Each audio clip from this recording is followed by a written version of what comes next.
here know about or heard about tapping? Oh, great. Emotional freedom technique. So we've got some people who are familiar, and we've got some who's never even heard about it. Great. Some brand new newbies, which I'm really excited about.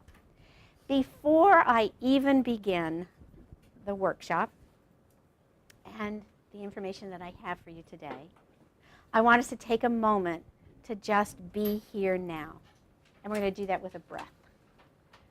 So if you would all kind of put your stuff aside, settle into the chair, feel your back being supported, bring your attention to your feet that are touching the earth through 3 floors of the building.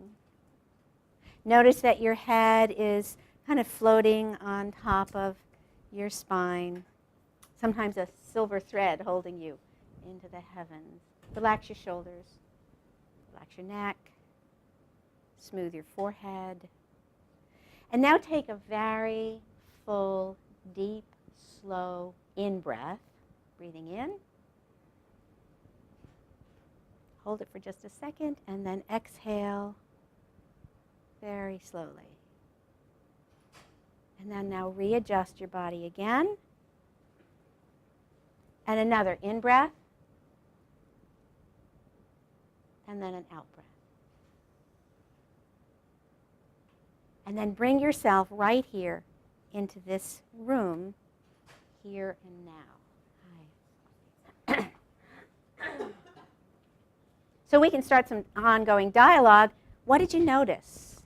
Anybody notice anything with those 2 slow, purposeful breaths? You felt a little bit more relaxed, okay? Kind of made me more present and refocused on where I need to be. Right. Brings you here, brings you here, brings you here. Right. Anybody else? Slowing down. Oh. Someone said to me the other day, the fastest way to get someplace is to slow down. So my new motto is slow down, do less, and rest more. So if we can take that into the next 25 years ahead of us, I think we're going to make a huge difference. I'd like you to even consider taking a breath before you work with a client that is sitting in front of you, or before you pick up the next opportunity to enter the email and cyberspace, or before you engage with your own kids. How many people have kids, their own kids? Okay, great. And using the breath is definitely something that I really want to talk about, and I'm going to try and weave that through the day. So tapping, I was introduced to tapping back in the early 90s. I was a student at UConn. I went back to school. I've got a degree and a master's in education, and then I went back for a master's in social work in my 40s. I thought, oh, this is fun. I got to have a locker, and I got to put stickers in the locker and bring pictures in the locker, and I got to know the guy who swept the floor and had coffee with me in the morning. And I had a great time, and I always was on kind of like the cutting edge. What's new? What's out there? What's new?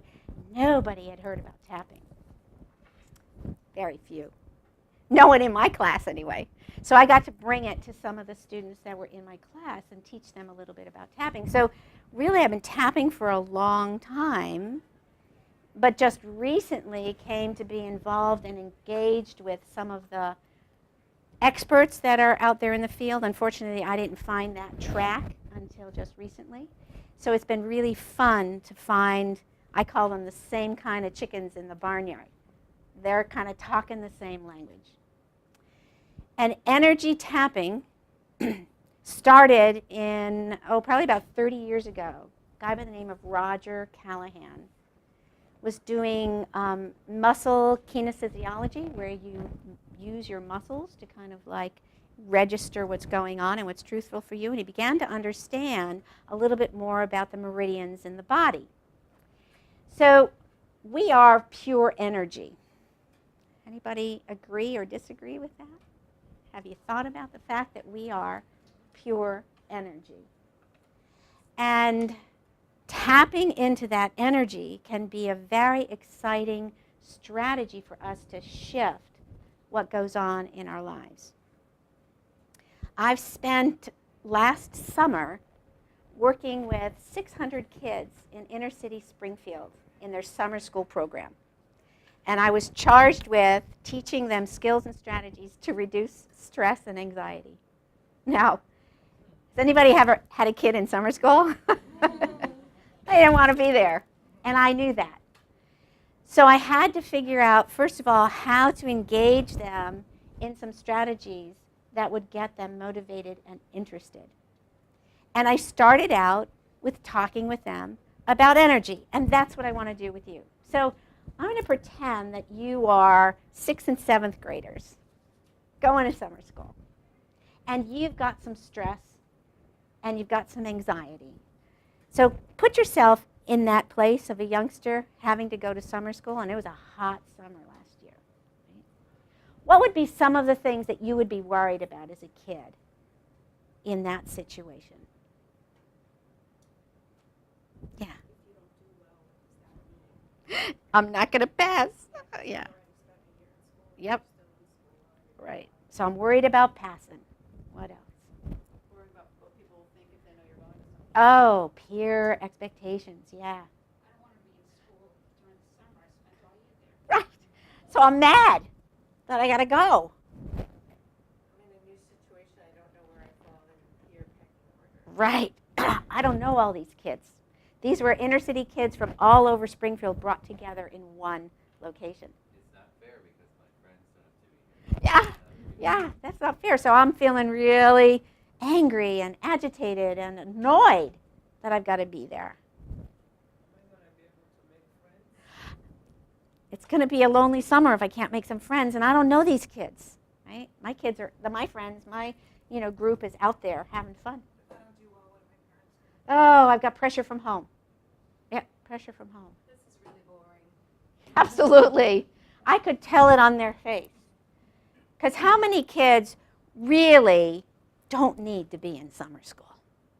But they just didn't do the stuff they were supposed to do. And I would have conversations with some of these kids and say, wait a minute, you're really smart. What happened? I didn't want to do the work. I didn't do the work. So I flunked. And I said, oh, so now you got to do the work in a fast 6-week period of time in order for you to go to the next grade. He goes, that's what I got to do. Right? Too bad I couldn't help him make a healthy decision during the year so they wouldn't have to go into summer school. So along came, and when I saw this book, I thought, everybody needs to know about tapping now. So when I saw the Dummy's Guide to Emotional Freedom Techniques, I thought, it's user-friendly now. Everybody should know about tapping. So in my effort to support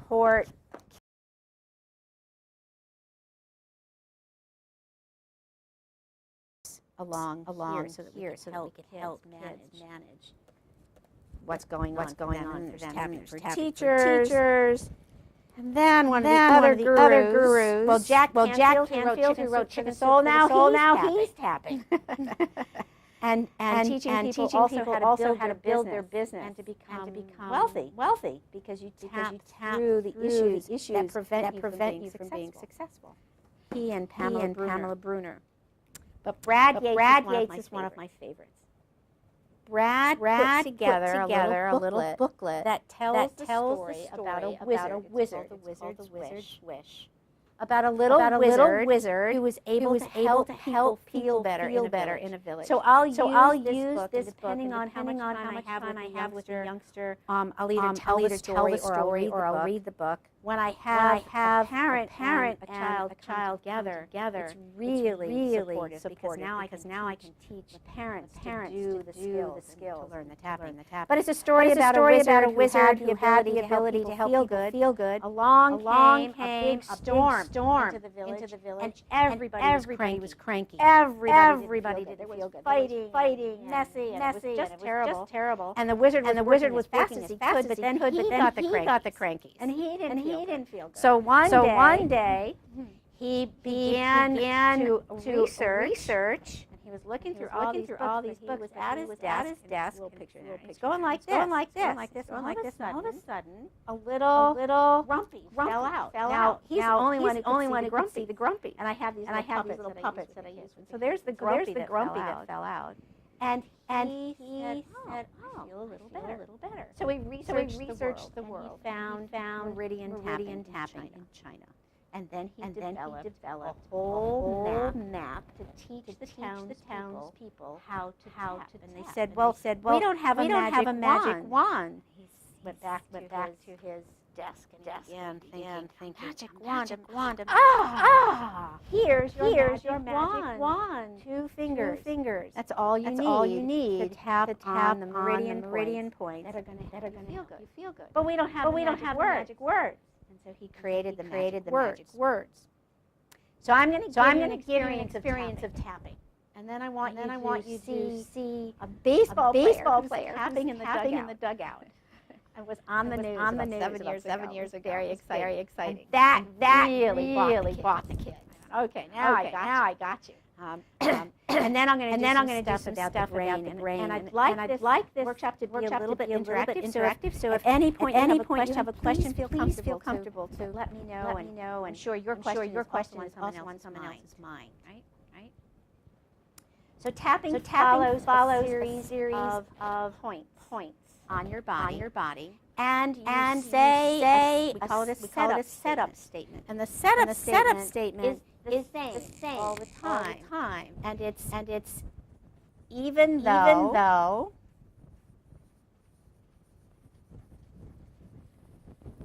I I am am feeling angry, upset, frustrated, have a headache, whatever it may, doesn't make any difference. With the kids, With I the kids, I say, say, I'm still an amazing or kid. I'm Or still a great kid. Grown-ups say, even though I've got this overwhelm, I need a marker that works. I oh, good. totally and completely accept myself. or I'm okay. Or I profoundly accept all my feelings. And it depends And on where that is. person is. Because one of the things that tapping does is it takes you where where you're at. Is in charge, or I'm in charge of the process, but the client is in charge of the content. So no So matter no where where you're you're at, I'm going I'm to gonna step step into your realm and and take you from that point of view. So I'm not going to push push anything anything on on you. you. So Is there is there someone in here who's willing to be kind of like like I I don't want to say guinea guinea pig, but someone who would would has an issue. issue. Doesn't have to be a big issue. I don't need details about feeling. Maybe you're feeling anxious about something or upset. Yep. So Is there a feeling around your issue? Tell me. Frustrated. And angry. Can anybody relate to that? There's an There's issue in in somebody's life. Okay. So So in tapping, what we we do is measure. The First measure is kind of like the SUD scale. What is it in in intensity? From From one, one, not not at all, I'm not frustrated frustrated at all, to to 10, 10, I'm I'm ready ready to, to, blow out my mind, or 12, but 1 to 10. 10. So if you were So going if to you were gonna measure measure your frustration about this this issue, issue, where would you be? Okay, 10. So she's So pretty she's pretty frustrated. Yes? And Bordering on on anger. Mostly Mostly frustrated. frustrated. So you So have in your mind the the situation situation and how how frustrated frustrated you you are. are. The nice thing about tapping is we're all going to tap with her on her issue. We're going to use frustration. But you're all going to see a shift in whatever whatever it is going on in your mind. So if on on a little piece of paper, you have an issue that's up for you. Maybe you're worried about something, maybe you're stressed about something, maybe you're overwhelmed, maybe you're also frustrated about something. It doesn't matter what it is. Pick something and then write your scale number. Write on a little piece of paper. You're a 7, you're a 6, 5, 3, 10. But it's an issue that's either coming up or it's there. Might be with your kids, with your in-laws, with the holiday coming up, with school, with a client, with a supervisor, with a relationship. Doesn't matter. Okay? Because what's happening is it's a way to go right to the issue. So where did I bring my little? Here we go. WD-40 is the metaphor.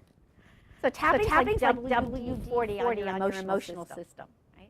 I lost the little straw. I don't know where it is. But you know, WD-40 has a little straw that you put right where you need it in the keyhole. And then the straw is the words that we use. And the tapping is the juice.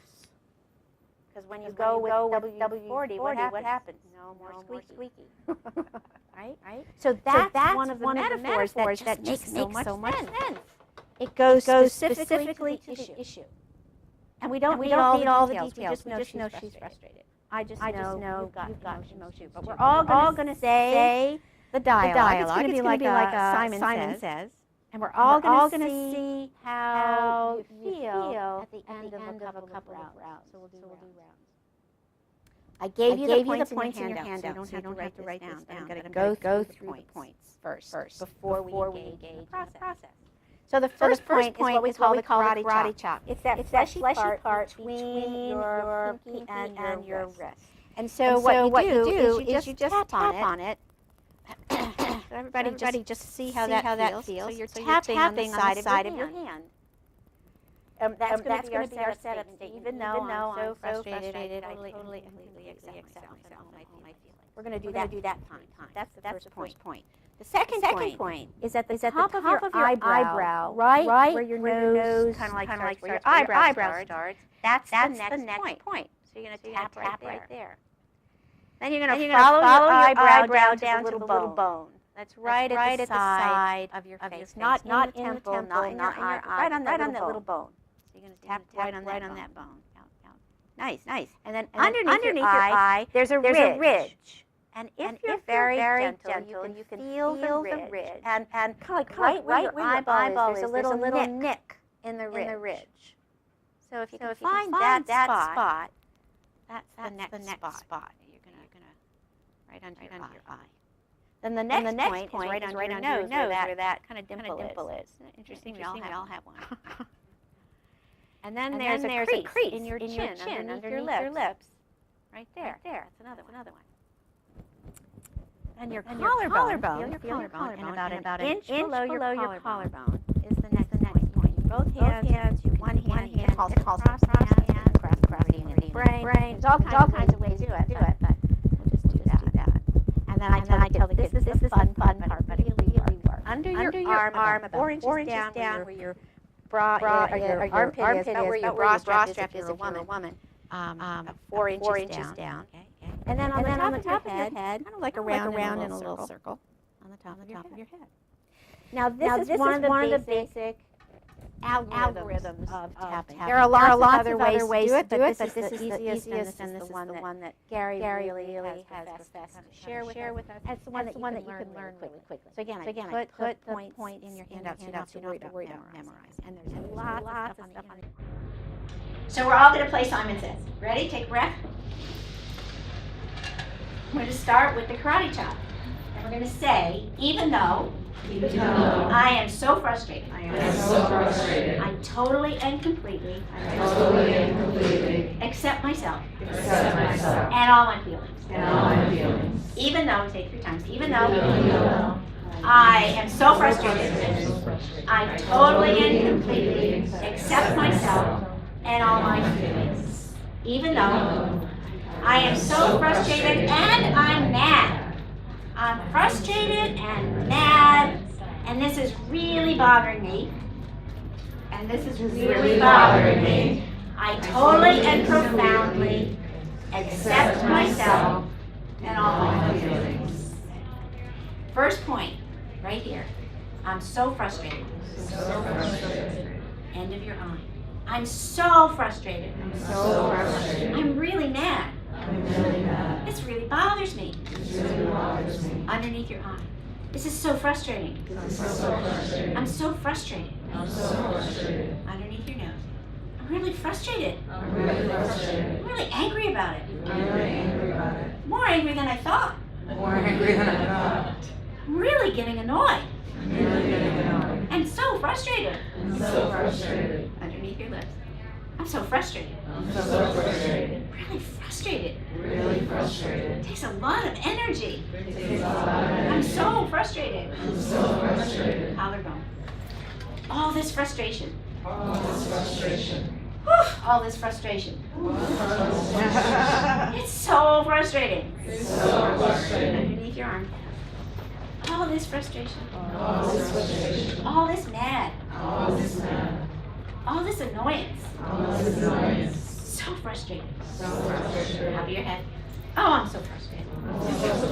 I think about this much too much. I'm just so frustrated. Take a deep breath.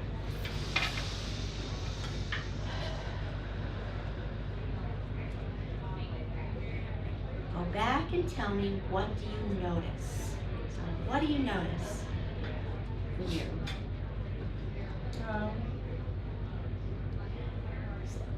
You talk about it until you forget that you're frustrated and start feeling a little bit of joy. So joy. Wow, that's nice. Let's do it on a scale of 1 to 10. Where would you put it? Let's say maybe 5. 5. So everybody think about, what do they notice after we finish, and where would you put your score, and did it change from your score of whatever was going on inside you? So let's hear, how many people changed their score? How many went down? How many went up? Sometimes it does go up, right? And that's okay. But to go from a 10 to a 5, something happened, right? Questions. Either what did you notice, or what's running through your head? I'm curious about what the kids noticed. Yeah. Okay, so we'll talk more about that, but they just noticed the shift. So what I did with the kids is, even though I don't want to be in summer school. There's no way I want to be here. I am so frustrated that I'm here. I'm still an awesome kid. Even though I hate summer school. I can't believe they're making me take it. I'm still okay. Even though it's really awful to be here. All my friends aren't here. And I'm really worried about summer school. What if I don't pass? I'm still a great kid. And then we complained about it this summer school. I hate being in summer school. I don't want to be in summer school. I'm really mad about being in summer school. This isn't fair. I don't want to be in summer school. Whatever it was that they were telling me, I'm taking them where they're at and just complaining about it. And the kids saw a shift. It was like, I'm here, dude. I can either make it miserable or I can get through it. And that was some of the attitude shift that I was able to see, which was really fun. Nice question. What else did you notice? Just kind of like the metaphor with the WD-40. It diffused maybe the intensity of the emotion. I felt distracted from its power maybe. Bingo. Right. It moved. Yeah. It takes the charge out of your emotional system. Right? Who else? You need to say something. I did feel that too, and then my analytical mind is kicking in and thinking, well, it's part of that her because I found you funny saying those things. So I was laughing and that was changing my emotion through that. Yeah. And so I started thinking, how much is the actual tapping, how much is listening to you and finding that funny. Yeah, so just thinking a little more about. Nice observation. Right, because not only are we all energy, but we're also connected. Right, yeah. I just noticed too along that piggyback, the louder that you got, the harder I started tapping. Yes! You know, like Yes. the more sort of energy with how we were vocalizing Yes. went with my tapping. Yes, So absolutely. I'm not sure if I did this by myself, if I would be, bruising myself or not. But, Well, but there's probably different ways to do it, where it's sort of thinking, should we always be saying it out loud? Yeah. So not. Great questions. So we're finding with the research now, and I want to talk about the brain and what happens to the brain when you're tapping. But with the research, this is kind of like the end of the workshop I'll give you now, since you asked, is that not only do you not have to tap, you can think about the point, Yeah. and you can stimulate the meridian charge. Because I think for That's me it would work better if I exciting. thought of the words and did this, but kind of quietly. You can definitely do it quietly. I think, just like any new skill, you really have to bring it up to your body and get your body involved with it in order for you to own it. It's really hard to learn how to play tennis and just watch it. Or knitting. Oh, it's even harder to watch somebody knit and think that you could knit. Right? So the body, which is the other thing that our kids don't do, our kids don't drop into their bodies, and neither do you. Right? Most of us live in the world from here up. And you work with your clients and you try and get them into their body, but you're not in your body. So it's like, I know that I should do this, but it takes a little bit too much time. Or I don't really want to be here. I'm not home now, right? Just the breath is going to land you in your body, because the breath is always in the present moment, always there. But your mind, whoo, yeah. I think the other thing that was going on is that you're allowing yourself to say something negative, which in this world we're told don't say bad things. And I'm sure the kids don't get a chance to say what they're really feeling. It's like, keep that to yourself. And then you're doing an affirmation of, I'm fine, I'm okay. So, you're giving them permission to do things that they don't usually do. Like we're giving ourselves permission to think about stuff that we don't want to think about. Exactly. So the words are the words get right to the point, and the tapping is the juice. So without the two together, I'm kind of like I'm not as effective. Because how many of you have done affirmations? Till you're ad nauseum. Wasn't there a Saturday Night Live? Oh, and I just love myself, right? And you still don't feel like it works. Right? So the complaining about it gives you and your body permission to tell the truth, and darn it, the truth always shows up. And somebody said the truth will set you free, right? And so it does. It just allows you to live in the present moment about what's real. Even though I've got this headache, even though my sinuses are all plugged up, even though I'm so angry at my daughter, or I was so fearful, whatever it was. And then I complain about it. I really hate her. I'm so angry at her. I'm so upset at her. I can't believe how mad I am. And sometimes I had somebody doing that with me yesterday, and she was talking about her job and what she hated her job. I hate my job, and that's all we said. I hate my job, I hate my job, I hate my job, I hate my job, I hate my job, I hate my job. And then she started to laugh. So I can't believe I said that so many times. And I was like, oh, maybe I can work through whatever it is that I'm dealing with, because there is a light at the end of the tunnel. And I don't have to live in that stress, that angst, that frustration all the time. I have an opportunity to move it. Anybody else? What you noticed, what you're thinking, questions you might have. Yes. I noticed that you stayed very close to what the person's initial setup was. Yes. And that seems like a very good and safe and kind of easy place to stay with kids. Working with adults, I've seen people really encourage the person to go in a more adult way back, when's the first time you felt like this, kind of going to a more sophisticated, a little deeper. And I'm wondering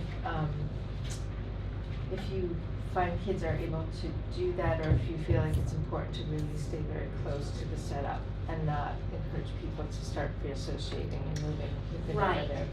Excellent point and a great question. Tapping is tapping, period. Therapy, psychotherapy, what I need to do to kind of go back and look at it, different. So what you want to do is use tapping to maybe get to that point, finish what you're doing with the tapping, check in with the individual to see what the emotional stuff is. And then at another point, if you're doing enough tapping with them, what I will do is I'll go to another layer and I will get specific, right? And so here we're tapping on maybe an issue of feeling unworthy. I'm so scared that I have to do this speech. I'm really afraid. I'm really nervous that I have to do this workshop. I'm really nervous that I have to do this workshop. Oh my God, I'm so nervous about this workshop. Oh my God, I'm so nervous about this workshop. Oh, I remember when my dad told me that I can't speak in public. I don't know where that came from, but they're talking. And I go, oh, I remember my dad told me. I couldn't speak. I couldn't speak in public. And so now I'm down a different path, but it comes from them. So I don't want to put any agenda on what's going on, because that surprised me too. I didn't know that they were thinking about their dad. But I want to take the client where they're at and not add anything to it. So when I ask questions, what do you remember, what was going on, I kind of like move into a therapeutic, which is great, because now the tapping kind of opened up an opportunity for us to have a different conversation. What's nice is I could be in that therapeutic relationship and working on some issues that are traumatic from the back end of their lives, and I can offer, would you like to tap on it? Now they've had experience tapping, they understand what that's all about, and they might say yes, and they might say no. And you gotta take them where they're at. I had one woman come in, she sat down and she said, I'm not tapping. I said, okay, it's your show, right? You can decide to do. Just because when I tap, I can't tell you all the stuff I want to tell you. So for her, it doesn't work right now. Right? Another question, thought, idea? When I had first learned about EFT, there was also like the eye movement. Yes. Next section, and I don't know if you're going to talk about that, so I don't want Yes. to. But like, I'm just wondering Yes. if that's necessary or not, because I find that very confusing sometimes, like to remember which way your eyes go, I down, know. and humming It Happy is. Birthday and Yeah, counting yeah. and all that. So that really came from Roger Callahan and Fred Gallo.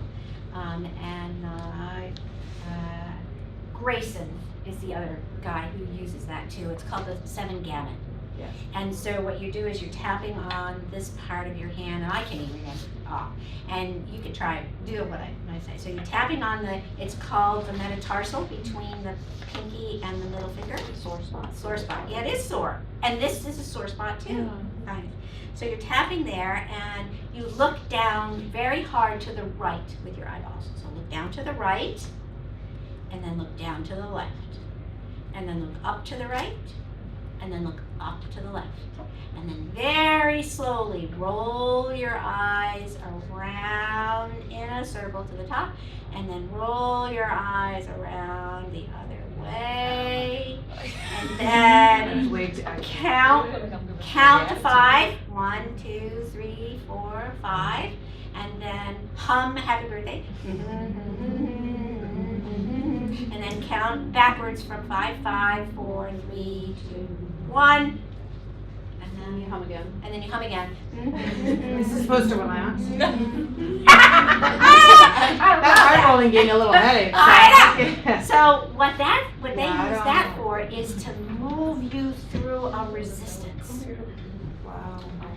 So a lot of times when you're tapping, there's a resistance that shows up, and you don't really want to be successful, or you don't want to let go of the frustration because there's a payoff. Now you said to your clients, "What's the payoff in being so angry? What do you get out of it?" Right? So and they're complaining about something, or it doesn't seem to be working. You know, oh, it's not working for me. And so what we'll do is we'll do the 7 gamut as a way of, again, it's the energy that you are moving in your body. And so if I move the energy in a positive way for myself, I might be able to have a better chance at engaging you in your own healing. Because you know all the answers to all your problems anyway. Right? I'm just a cheerleader to help you along the way and give you options, but at your pace. So that was a great question. Do you talk with your clients when they're tapping? Do you say the even though and I totally, do you do that with them, or you let them do it? No, right. We are doing a Simon Says. So I'm tapping pretty much with him. Gary used to go up and he would tap on people. They were doing it, right? And so now you get somebody who's in the middle of a memory and they're crying and there's snot all over it. He's still tapping on them, right? Because what happens is you are shifting the emotional essence of who you are, and if you can tap through the tears and what's going on, and you help people do it, and if they can't do it, you do it on yourself, it changes. Everything changes. You know that. Everything changes. It's always changing. So if somebody's stuck in a feeling that's like, I'm never gonna, it'll change. Someone will say, I don't want to start crying. If I do, I'll never stop. You'll stop. Promise you. You will stop. Maybe you'll cry for 2 solid days, but you will stop. You will stop. And maybe the crying is really important for you to do. Let's do that together. Even though I'm crying, I still totally know I'm okay. Even though I'm crying, I'm really okay. So yeah, if you're working with your clients, I definitely would tap with my clients. And on every other Wednesday night, I have a tapping circle where we just come together and share and tap. And we just tap. I'm trying to teach people more that it's your work. It's user friendly. It's the people's strategy. It's the people's skill. Learn it, practice it. Call me, go on YouTube, whatever you need to do, but just do it. So ideally, if I'm taking care of myself, I tap every day. And even if I don't say anything, I'm tapping. I love to use the word overwhelmed because that pretty much covers everything. Even when I feel so overwhelmed, I totally and completely accept myself and everything about me. And sometimes when someone I have in my practice who is dealing with some stuff and knows about tapping and they're talking with me, I'll just tap. Or if I'm on the phone with somebody and I'm really having a difficult conversation or I don't like what's going on, I'm tapping on me. Because I want to be available to them. Right? This I know is the stomach meridian, so when I'm feeling anxious, it's a favorite spot for me. I'll just tap. So I have to make a confession that I was driving on the highway and someone was tapping in a car that drove by me.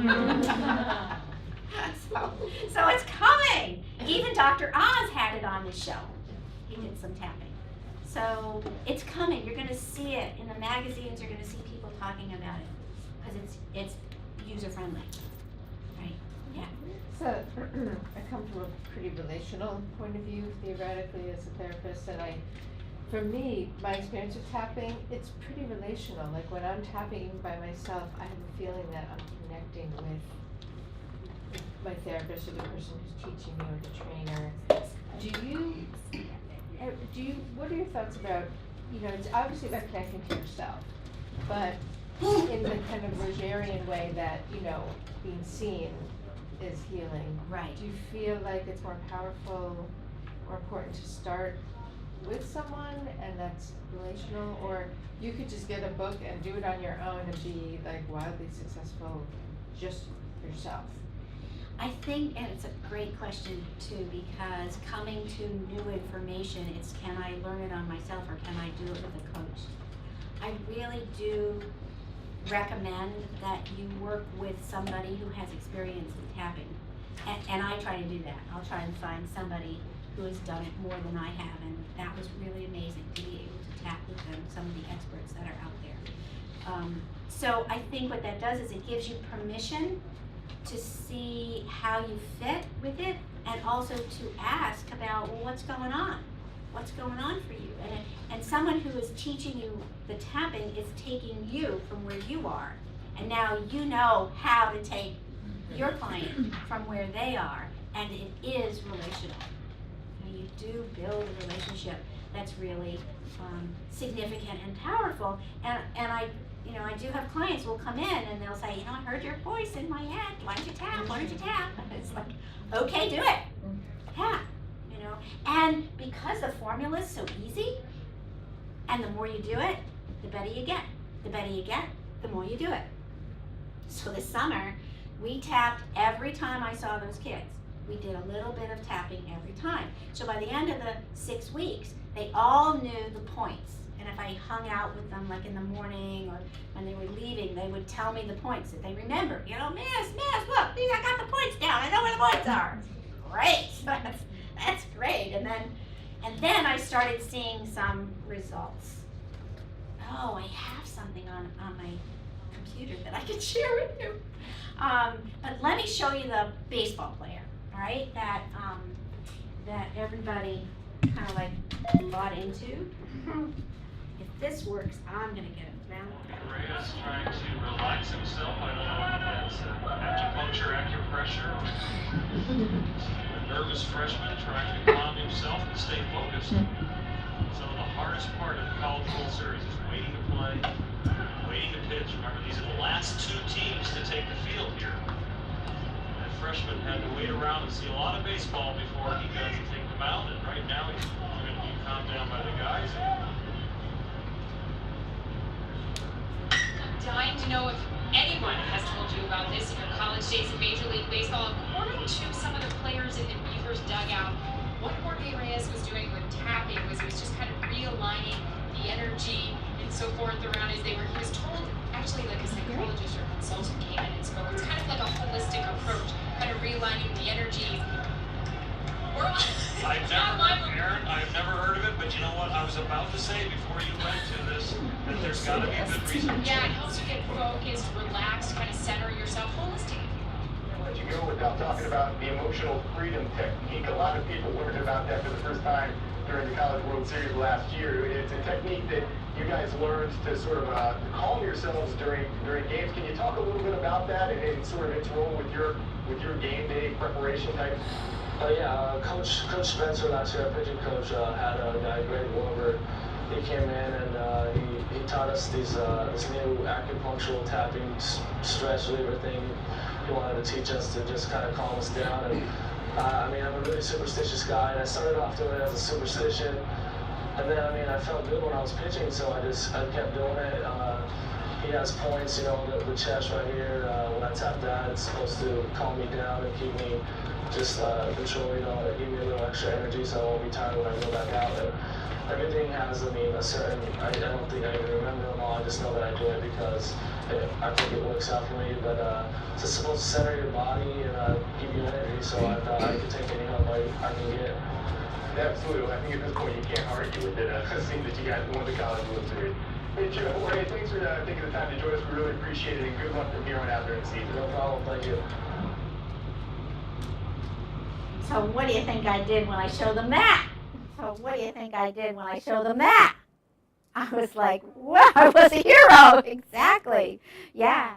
So I'll show you, and then I made a little video for them, and then we'll take a stretch break because your brain can only take as much as your seat can endure. I made a video for them to talk with them about their brain, and they were intrigued that they don't know a lot about their brain. So I wanted to teach them about the amygdala and how that worked. So I put together a little video, and I didn't have this beautiful setup in the school that I was in. I had, just my own little computer, so I had to go around and just show them from there. So let's watch. I'm here to show you how your brain works. Your brain is the most amazing thing in your head. Let's take a look. Whoa, this is your brain. Looks pretty wrinkled, but all your brain cells help you be who you are. And you and your brain are amazing. There's an important part of your brain that checks for things that make you feel uncomfortable. When you get stressed, your amygdala lights up and you can't think. Sometimes your brain seems to have a mind of its own, and then you think, oh, no way, I'm the one who wants to be in charge. Well, there is a way to change your brain and to feel better. And you're probably wondering, well, how? How do I do that? There's a great tool you can learn. It's easy, simple, and fast. It's called tapping. First, you figure out what's bothering you. Then you tap on it, and you feel better. Yup, that's it. Easy, simple, and fast. When you tap, your brain calms down, and you can think again. There's a light in your amygdala that goes off. Just by tapping gently on certain points, you can feel better, and you can think about what is best. It goes like this. First, tap on the side of your hand, which is called the karate chop, You can do it a lot and too. say 3 times, even though I am stressed, I am terrific and an amazing kid. Even though I'm stressed, I'm terrific and an amazing kid. Even though I'm stressed, I'm terrific and an amazing kid. Do that 3 times. Next, tap on the top of your eyebrow point and say to yourself, all this stress, all this stress, all this stress. 3 times. Now keep tapping on the side of your eye, and again 3 times. All this stress, all this stress, all this stress. Next, you're going to tap underneath your eyes, and again 3 times. All this stress, all this stress, all this stress. Now tap under your nose and say, all this stress, all this stress, all this stress. Next, it's your chin point. Again, 3 times. All this stress, all this stress, all this stress. Now while you're tapping on your collarbone, you can say, all this stress, all this stress, all this stress. Do it 3 times. Now this tapping point is silly, but it works. Under your arm, and say, all this stress, all this stress, all this stress. The last tapping point is the top of your head. So you're going to keep tapping on the top of your head while you say 3 times. All this stress, all this stress, all this stress. Great. Now take a really deep breath. That's right. Breathe. And there you have it. A great tool. Tapping. It's simple, easy, and fast. You get to be in charge of you and your brain. Practice every day. Tapping is great. Figure out what's bothering you, tap on it, and feel better. Yes, it's available on my website.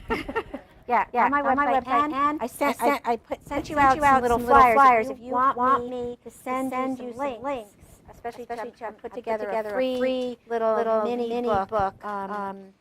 Give me your email address nice and clear so that I can send it to you, put you on my list, send you out some information. But it's on my website. My card is there too. I think I might have put GinaRodas.com. Yeah. Did I put that up there? GinaRodas.com? Yeah. GinaRodas.com. It's on that website. You're more than welcome to go ahead. And the tapping, your power is still in construction. So that's going to come up, and I will be glad to send you a link to that, give me your information. But I wanted to share with you that as the summer went on, kids were coming up to me and talking to me about what was happening, and I got come back. I'll show you what I put together for that presentation. A couple of girls came up to me and said, "You know, Miss." They really knew my name. We went home and Mom was screaming and yelling. She was so mad at us. So Melinda and I went into our bedroom and we were just tapping. And we came out and we weren't mad at her. And we did what we do. And she wanted us to teach her how to tap. Cool or not? So I'm in the hall with my little bag. I felt like Poppins. I went from room to room. And one kid comes flying out the door. Flying out the door, and he's going, calm myself down. So like, okay, whatever it takes. And then one teacher said to me that she used tapping to go to the dentist. She was really nervous. I couldn't believe I was tapping the chair. It really helped me calm down. And she said, then I noticed that one of the kids in the class was tapping. Ordinarily, I would have said, whatever you're doing, cut it out. She said, but woke up and I realized they were taking care of themselves. They were managing whatever was going on. And I let them be. I didn't have to get involved with them.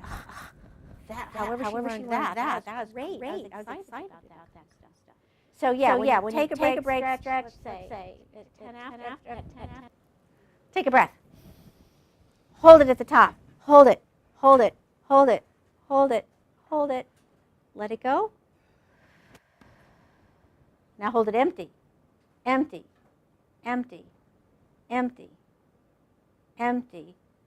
Slowly let the breath back in. What do you notice?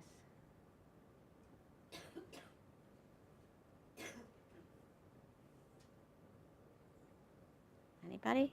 When you let that breath back in, do you notice anything? Let's do it again. Ready? In, hold it. Slowly out. Out. Now push it out and keep it empty. Hold it empty. Empty as long as you can. Very slowly let the breath back in.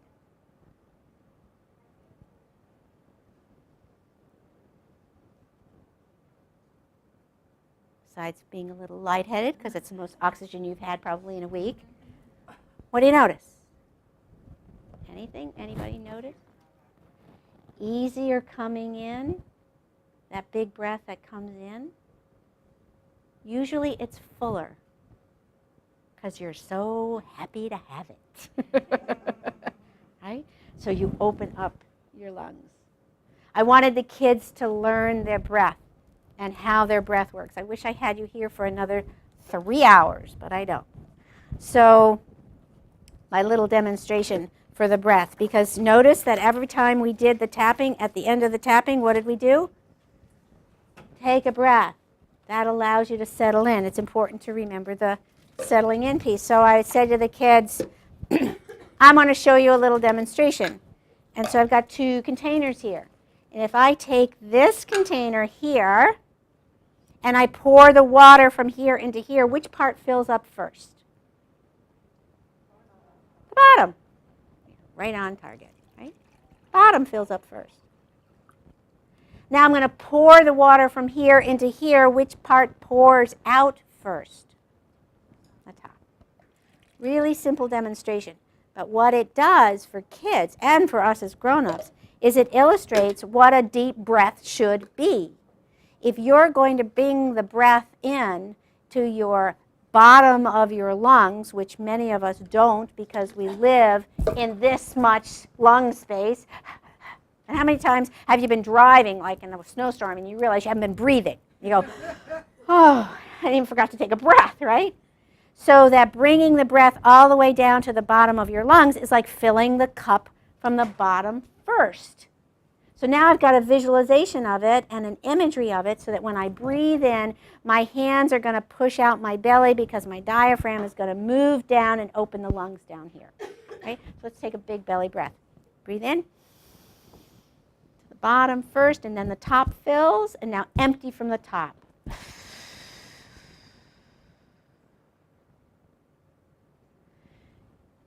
Most kids don't know how to breathe. They knew how to breathe when they were little. If you watch a baby breathing, where do they move? The belly. Right. So the nice thing about it is that you all knew how to breathe once. So we spend the rest of our lives remembering. Bring yourself back to the infant breath.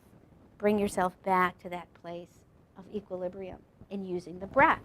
So I love tapping. I love tapping, but I love breathing even more. So my license plate says breathe. I got breathe all over the place. People, one individual looked at me and go, I'm breathing. I was like, okay. Oh, you're the one who taught me how to breathe years ago. I went, oh, okay, that's great. But that breath is so vital, so important, but we don't teach kids how to breathe. Guess what focusing on the breath does? Not only does it help you breathe, but it also teaches you how to focus. And now, with the research, the brain research, we're finding out that the brain grows new gray matter when you're quiet and still and breathing.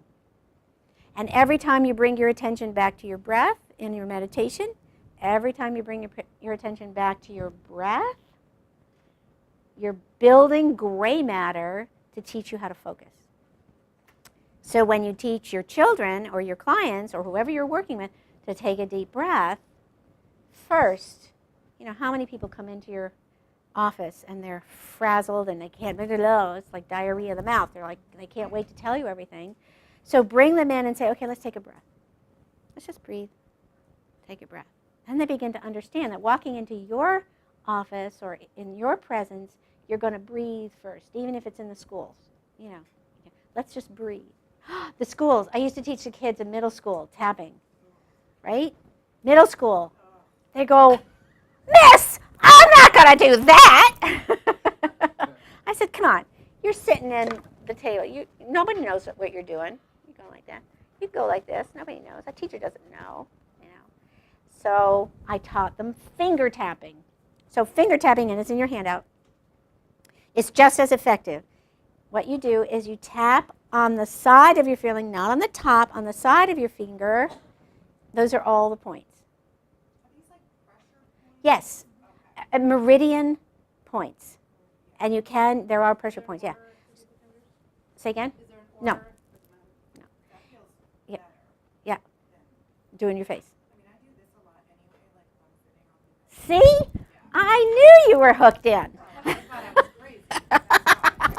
No, you're just above the group here. So, or squeeze it, squeeze it. So at night when I can't go to sleep and my brain is going a million miles an hour and I really don't want to lift my hands up to go like this, under the covers I can go like this. And I can relax myself. Are you still doing the setup? Sometimes. Sometimes. Yeah. Sometimes. It seems more conducive to like being in a setting like this, or for a child, instead of starting the whole body one. Right. I have a lot of high school kids and middle school kids who will use the finger tapping, and even adults. I'm in an IEP meeting, and I'm ready to strangle who's ever running the meeting. I go like this, and I can smile, say I'm not in charge. She's going to mess it up, I know. Right? So, yeah. But part of this, I think, at the same time is teaching our culture, our larger culture, in our school culture and beyond that, so that we're not looking at people like, you're strange, what are you doing? Right. But building an awareness of how, what this is and how it helps. Absolutely. That's one thing we do in our school with the breathing. Yes. Is we do circles. Yes. School Where's your school? in Manchester. Round of applause. My mission in life, and you can take this and you can help me make that happen, is that every teacher in every classroom before they start will take a breath with the kids. And then before they let the kids go, and when they end at the end of the day, they'll all take a breath. Worldwide. That's my vision.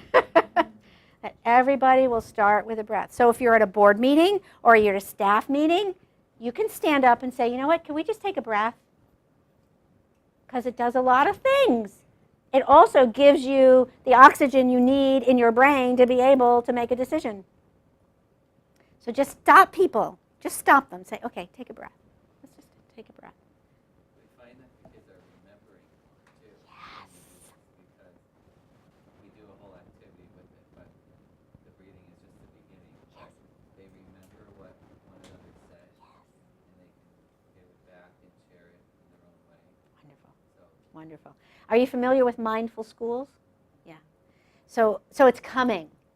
You know, I hope I'm around long enough to see it. I'll explode. Yeah. But if not, there are brilliant educators, and many of them are very young, who are really taking this stuff and moving it forward. Right. There's so many more pressures in the schools now, at least in Massachusetts, the FCAS. Yes. Exactly, and my daughter's in 5th grade, and I remember her 4th grade teacher, who was an older woman and almost ready to retire, said, you just can't teach anymore. You're so bound by what the state is telling you have to do. Go, go, go, go, go. And right. The kids are running around half backwards. They have 15 minutes for lunch, and that's including standing in line.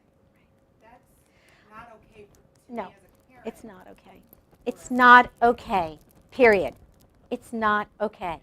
Even though it's not okay, I totally and completely accept myself and all these feelings, right? Because I could get on a soapbox for at least a half hour. So teaching teachers, bringing it to teachers, there is a book called Do the Naughty La La. How crazy is that? Do the Naughty La La, and I don't know if I have, yes, and it's, I only have one handout, and it's a new approach for a calmer class. Used tapping and then documented it through this book. And Naughty La La is Nattyllala. And I'm sorry I don't have it on your thing, but if you want it, you can just take a look at this and write it down. And it was their experience of inner city London using tapping, which changed the tenor of the school, changed the atmosphere of the school, changed what was going on. Kids behave better.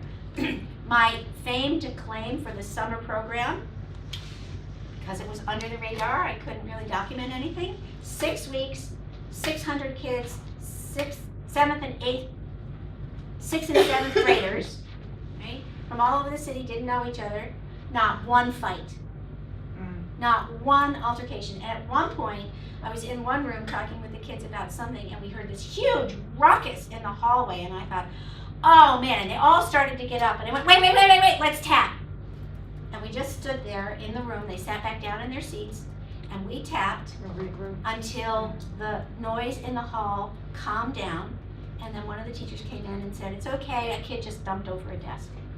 Have you seen success with this with children with developmental delays, people with schizophrenia, where maybe they can't organize their thoughts by sitting down and saying these things? Because they do a lot of self-stimuli. I mean, there's a lot of it going on anyway. Right. In my experience. I personally have not worked with, I did have a woman who did work with the developmentally delayed adults and came back to me and said that she really got some great results with someone who was obsessive about a particular issue. Because I can see autistic kids really benefiting, Right, because now, especially kids who are really bright, now you're going to talk to them about their brain. And so the amygdala, which you heard in my little video, that's what your brain looks like. And one guy in the back goes, oh, miss, that is really gross. So that's what your brain looks like. And in your brain, there's a little almond gland called your amygdala. And what the amygdala does is it's there specifically for your safety and well-being. And it was there from the beginning of primitive time when we came out, and began to evolve out in the cave day time. The amygdala was the one that was going to tell you to fight the saber-toothed tiger or flee, flight, run away from the saber-toothed tiger. And so the amygdala puts you into stress response. So when you're feeling stressed out, what kinds of things happen in your body? Tense up. You get tense. Yep. What else? You get hot flashes, yes. You don't Get hot. breathe, you breathe from your. You breathe fast, top of yes. your Heart rate. Your heart races, yes. Get sweaty. Get sweaty, yes. You get tired. Yeah, you get tense, yes. Stomach, you can't think. Get tired. Right. So what the amygdala does is it puts your body in fight, flight. I like to say freeze. You've ever seen a little garden snake? If you're coming close, it just sits there like this, freezes. Nothing's not gonna move. I still run the other way. You run, the They snake freeze all they freezes, want. right? And I like to add faint. Fight, flight, freeze, or faint. The stress response. I had a little girl yesterday, high school senior, perfectionist, really hard on herself, and when things are getting really difficult, she just closes up and goes to sleep, right? So your body is in this motion to move. If you don't kill the saber-toothed tiger for lunch, you're gonna be lunch. There's no negotiation. If there was a negotiation and you could think in the moment of stress, you would definitely be lunch. You know, the amygdala is going fired up. This is my amygdala. Oh, miss, where'd you get that? That's my amygdala. So the amygdala is fired up. It's moving because you're in a very difficult place. And your neocortex, which is your thinking brain, cannot communicate to the amygdala. You cannot tell your amygdala, calm down, it's gonna be okay. Can't do it. There's no road that goes from the neocortex to the amygdala. It's the amygdala going to the neocortex and shutting everything off for safety, for survival. So the amygdala is fired up, you can't think. If you could think, you might say, well, that saber-toothed tiger doesn't look too fierce. He probably had lunch a little while ago and bam, you've been eaten. So you can't have the ability to have a conversation with yourself when you are stressed. And that's why when kids are so anxious, nervous, stressed out, right? And you're trying to communicate with them, what happens? They talk over you. they How many of you listen. use the S&L method? What is that? Slower and louder. Didn't you hear what I said? Oh, yeah. Right? They can't hear you. Their hearing is turned off. It takes about 20 minutes for the amygdala to calm down. So I have this little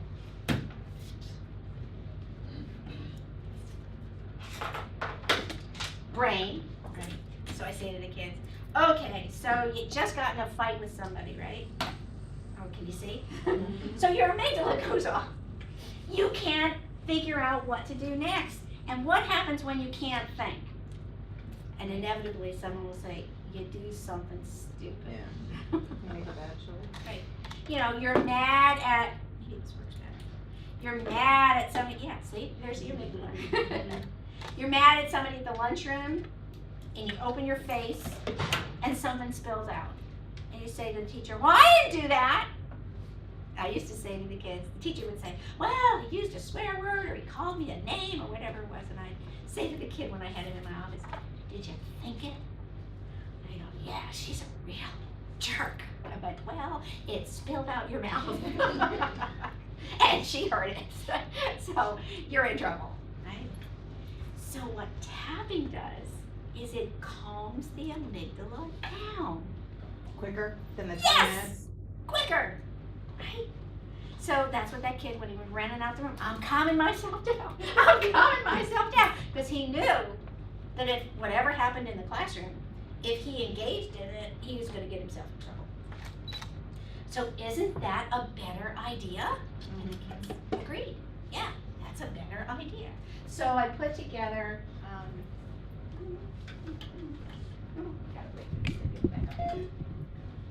okay, so we'll wait for it to go up. I put together some of the things that they, some of what the technique is, kind of like an overview, and then some of the things that the kids were saying, and then some of the things that the teachers were saying. Better luck with younger children versus like high school? No, not necessarily.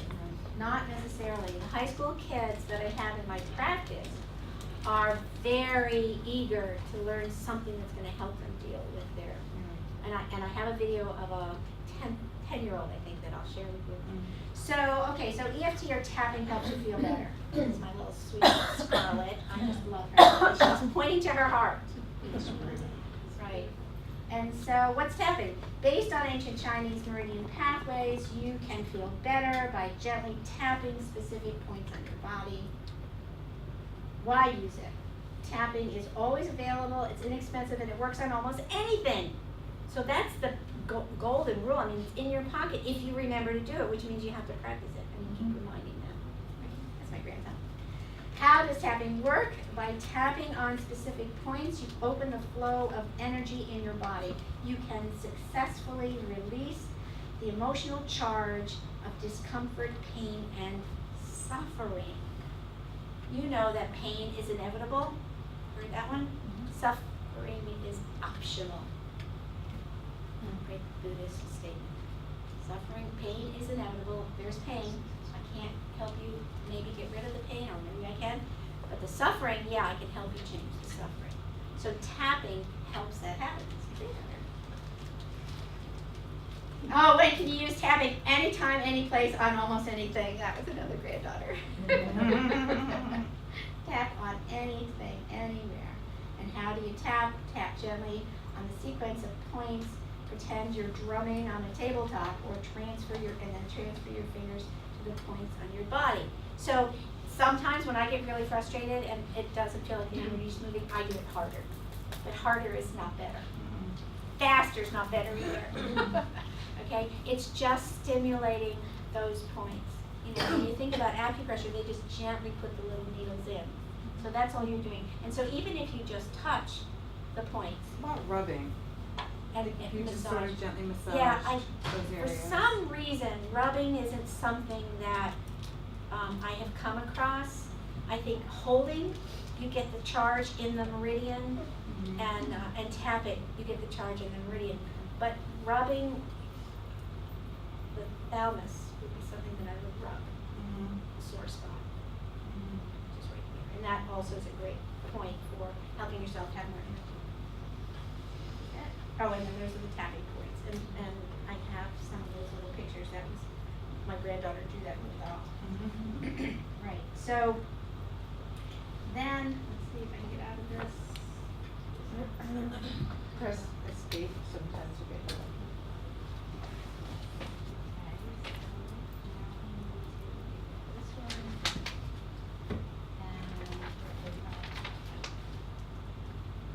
Kids are talking about tapping, so I put this one together.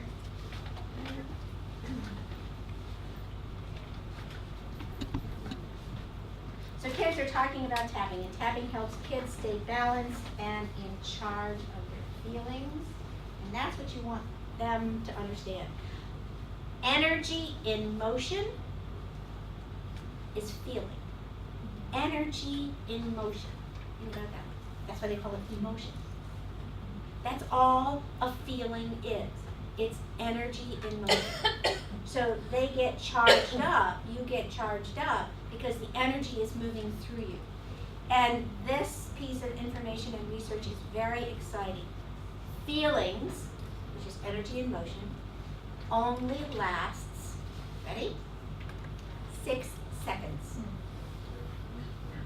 Anything after 6 seconds is your choice to stay engaged with the feeling. Whoa. What does that do when you're angry? Now you're responsible for holding on to the anger and practicing angry. So the website is 6seconds.com. But what that does is it gives you permission to understand that you can let that go. You can be angry, woof, really angry, take a deep breath, and then make a choice. Do I really want to stay angry?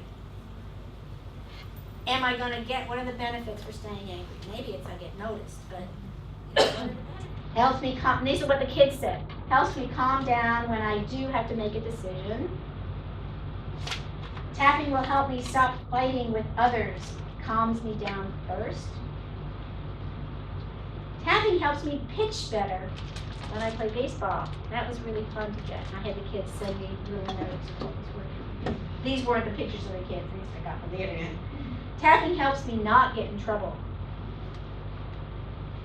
And tapping helps me when I get hurt. I wasn't so scared. And when I get nervous about a test, tapping helps me think better. And then tapping is just good. It helps me. So know. I just wanted to illustrate thinking better. So in your brain, you also have what we call the hippocampus. You know about the hippocampus? Anybody know about the hippocampus? Right. So the hippocampus, and the reason it's called hippocampus, I didn't know, is because hippocampus means seahorse. So that's why it's called the hippocampus, because it looks like a seahorse. So telling the kids about their brain, what does the hippocampus do? The hippocampus opens up the learning. So when you're learning something, your hippocampus opens up, all the new information goes in, you close the hippocampus, and then you go about your day, and then you come back, and you take a test, and you open the hippocampus, and you take all that information out, and now you pass the test. Because your hippocampus is really working for you. That's where all the learning is stored. So here's my hippocampus demonstration. So, all right, so here's your amygdala, right? And here's your hippocampus. So you're in class, right? And your amygdala is pretty calm. It's not really doing anything. It's kind of hanging in there. And you're in class.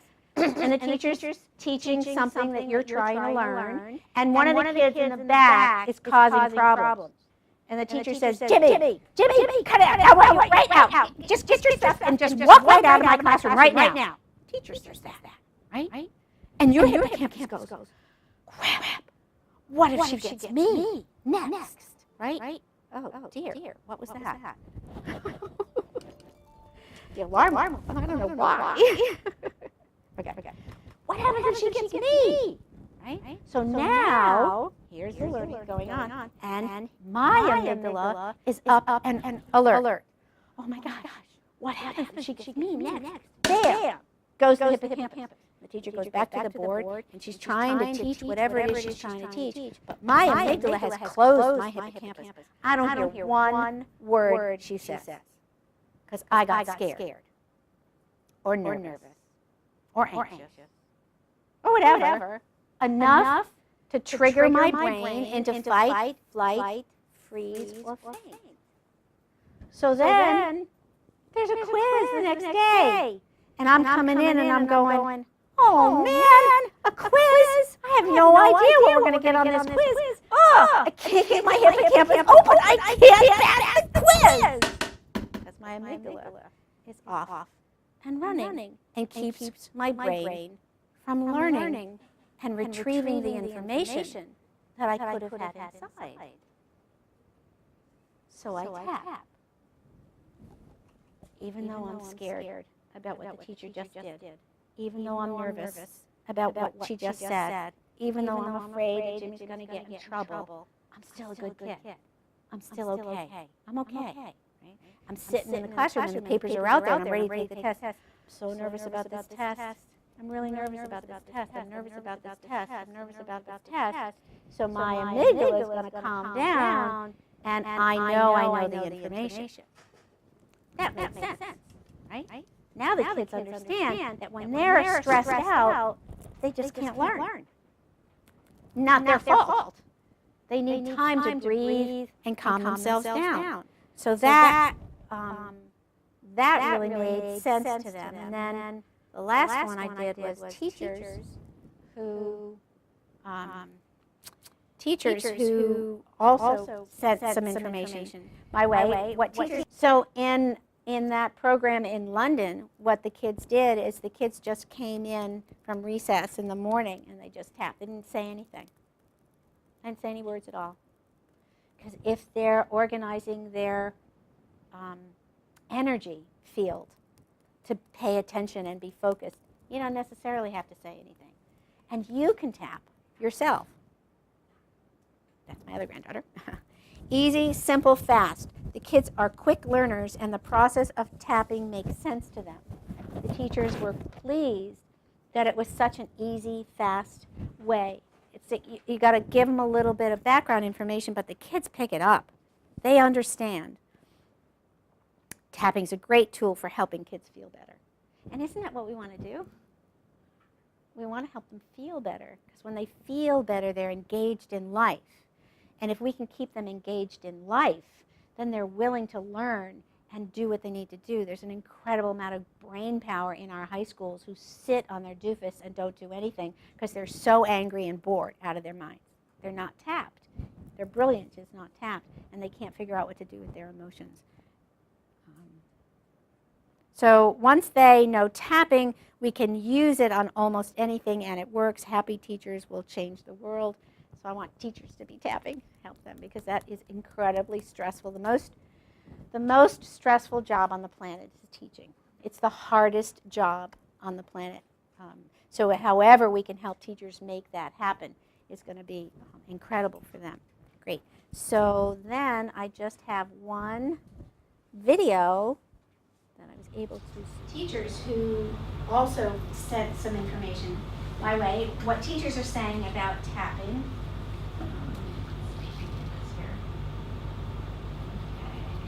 When I'm stuck, or this was great, when I'm stuck or hesitant about moving on with a lesson, the kids have reminded me to tap. That was so amazing. She said, I was in the middle and I couldn't think of the next thing to say. One of the kids in the back, well, why don't you tap, miss? So they were talking about the strategy throughout the summer. So a clue for me. When I see a student tapping, I know they are taking care of themselves. I mentioned that. So in that program in London, what the kids did is the kids just came in from recess in the morning and they just tapped. They didn't say anything. They didn't say any words at all. Because if they're organizing their energy field to pay attention and be focused, you don't necessarily have to say anything. And you can tap yourself. Easy, simple, fast.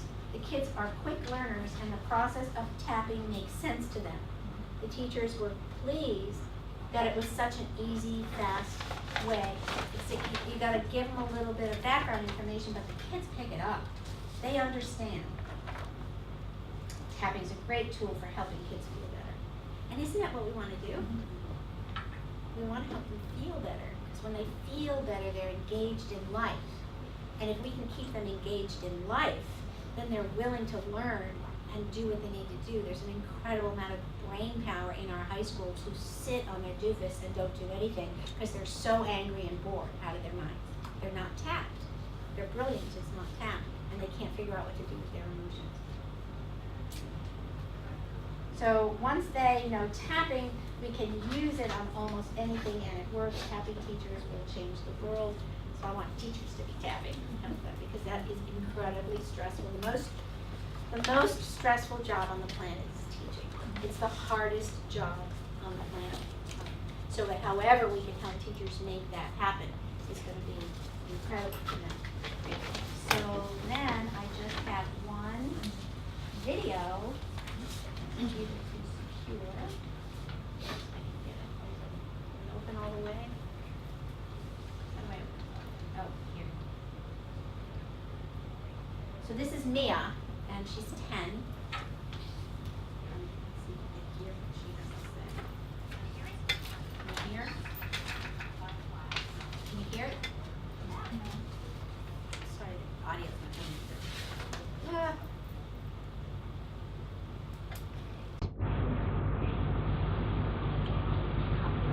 Hear it? All this worry.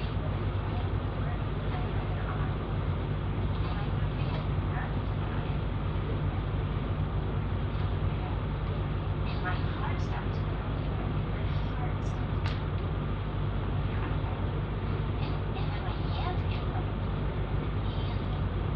and then my stomach is in a stomach. We had talked about this. We had things she had talked about. And I'm starting to feel water. All this worry, all this worry about doing that. What if the kids make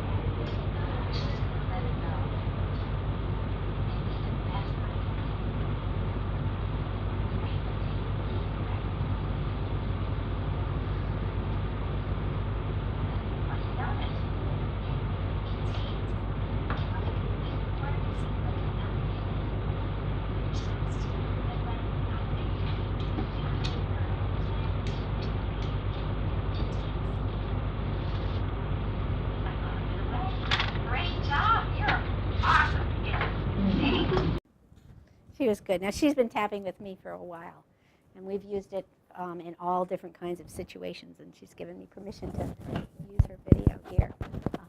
But she had talked with me about all the worries that she was having, and that's why I was able to give her back the same kinds of things that she was talking about. So the process is to do the setup statement and then complain about what's going on. And what happens is that there's a shift. Again, maybe the words are the straw and the tapping is the juice. That's going to make it not less rusty. Yeah. You don't have to. I did it on the end with her because she's used to doing that. Yeah, you start out, do a couple of rounds of just, bitching and moaning about it, complaining about it, just complaining about it. At some point you get a shift and you go, oh, maybe I'm willing to put some of it down. And I'll do that with a client. Maybe I'm willing to put maybe 10% of my rage. I'm willing to put 10% of my rage down, I'll say. And they'll say, I'm willing to put some of it down. Yeah, maybe I'll put some of it down. Maybe I'll take it back. I could always take it back. I could always be as angry as 10. I could take it back if I want, but maybe I'll put a little bit down. Right? So I can do that after I've done enough of the initial complaining about it to kind of shift, because I want to shift. And if you're in tune with your clients, you'll see the physical shift that happens. Facially, anyone who has neuro-linguistic programming begins to kind of like know what something is happening in that process. Last questions. Yeah, I would just do this with kids. And you can do that yourself too. This is another one. This is another one on top here. If you go on YouTube and you look up EFT, you'll see lots of different points. But little kids, 3, 4, 5 years old, do that. And then the inside of their ankle, right? And you can kind of like tap the inside of their ankle or the inside of your ankle. That's a meridian point. It's a powerful meridian point. Now, I don't know. I'm not an acupuncturist, and I don't know where all the meridian points go. But I know that this is the stomach meridian. So that all the stuff that's in your guts and in your body is a physical connection to your emotions. So when you're stimulating those points, you're opening up the vessel of energy, right? So I want to leave you with another image of energy and how powerful it is. We are just energy. And if you know an atom, if you're familiar with an atom, there's a nucleus and then there's the electrons, right? Let's pretend that this room is a model of an atom. And the electrons are the walls of the room, going around the room, right? The nucleus of the atom would be in the middle as like a speck of dust, and it would be so small that even if you knew where it was, you wouldn't see it in relationship to the electrons around it. So what's really there? Space. We're mostly space, right? And so if you think about that and get your brain wrapped around it, which is a very interesting metaphor to do with your thinking, to heal yourself means to just let the light in. Open your heart and let the light in, right? So you're shifting the energy to let the light in. To let the light in to such a space like that, do you know what an airplane hangar looks like? The size of an airplane hangar? To let the light into the space would be like driving a bicycle into an airplane hangar. Would you hit the edge? No. That's how much space is available to you to let the light in, which is the initiation of healing. Because healing is available to you. The body always wants to go back to health. Emotional, physical, psychological, intellectual, spiritual. It is DNA programmed for health. Just let the light in. And you do that with this beautiful thing at the top of your head, your mind. Right? So the tapping allows the energy to run smoothly so that you can let the light in and heal the issues so that it becomes for you an access to feeling a lot more comfortable in your body, in your skin, in your community, in your family, in what you're doing. So you have the rest of the day, but you have lunch, which means nourishment on a physiological level. So thank you so much. Thank you. Thank you, thank you, thank you, thank you. You were great. I really had a good time.